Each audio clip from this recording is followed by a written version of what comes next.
Manifeste anticapitaliste par Émile Berlerme en janvier 2025. La vérité est un bien public, donc un service public. Manifeste anticapitaliste pour une humanité libérée de la tyrannie de l'argent. Introduction. Reprendre le contrôle de nos vies. L'argent dans sa forme actuelle est devenu une arme.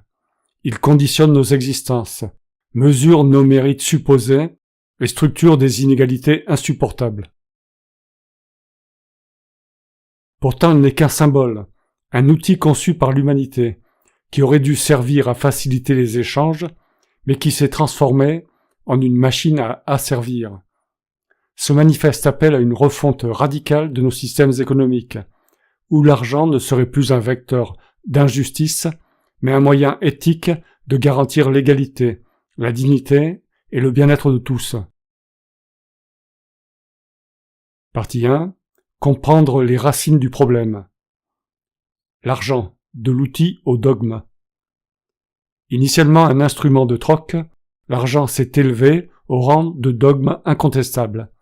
Il représente aujourd'hui autant les besoins vitaux que le superflu, mêlant de manière perverse le nécessaire et le frivole.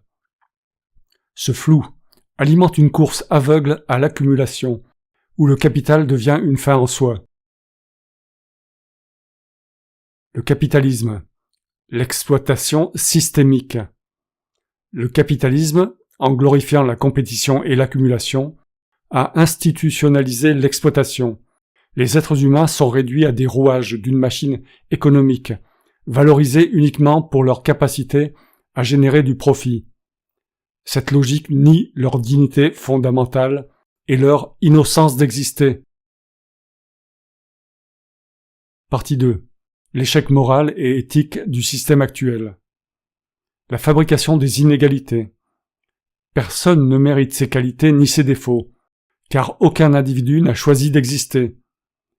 Pourtant, le système capitaliste récompense ou punit les êtres humains sur la base de critères aléatoires, talent, naissance ou circonstances. Ces inégalités structurelles perpétuent une injustice fondamentale. La double peine, exister et mériter de vivre. L'existence humaine est imposée sans consentement. Pourtant, chaque individu doit mériter sa vie à travers le travail, dans des conditions souvent indécentes. Ce système punit les plus vulnérables tout en glorifiant les plus privilégiés. L'argent, reflet de l'exploitation. Sous sa forme actuelle, l'argent ne mesure pas équitablement le travail humain. Les efforts des uns servent à enrichir les autres, créant une hiérarchie où l'accumulation capitaliste est synonyme d'esclavage moderne. Partie 3. Pour un système éthique et humaniste. L'éthique de l'existence imposée. L'humanité doit reconnaître que personne ne mérite ses conditions d'existence, qu'elles soient favorables ou défavorables. En conséquence, le système économique doit garantir à chacun un accès égal aux ressources nécessaires pour vivre dignement. Diviser l'argent pour clarifier son rôle. L'argent doit cesser de tout représenter indistinctement. Une proposition éthique est de diviser l'argent en deux monnaies distinctes. Une pour les besoins vitaux, nourriture, logement, santé, et une autre pour le superflu, loisirs, luxe.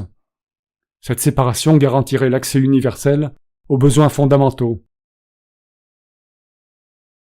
La fin de l'accumulation comme objectif.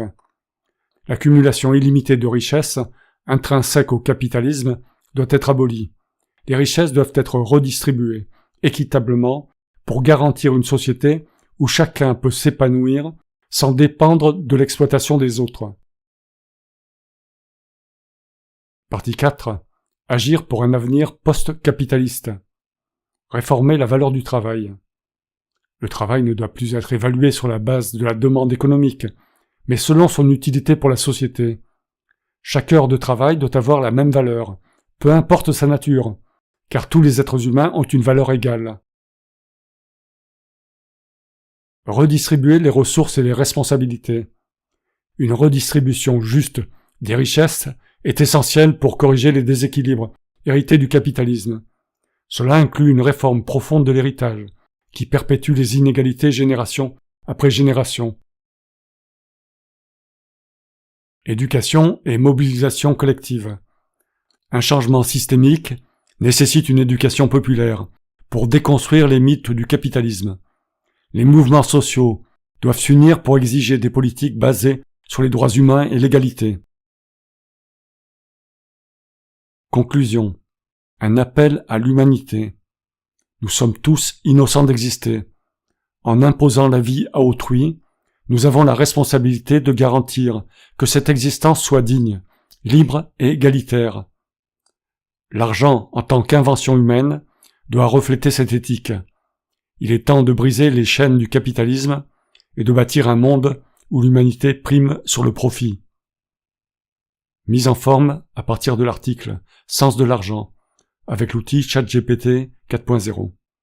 Fin, Émile Berlerme.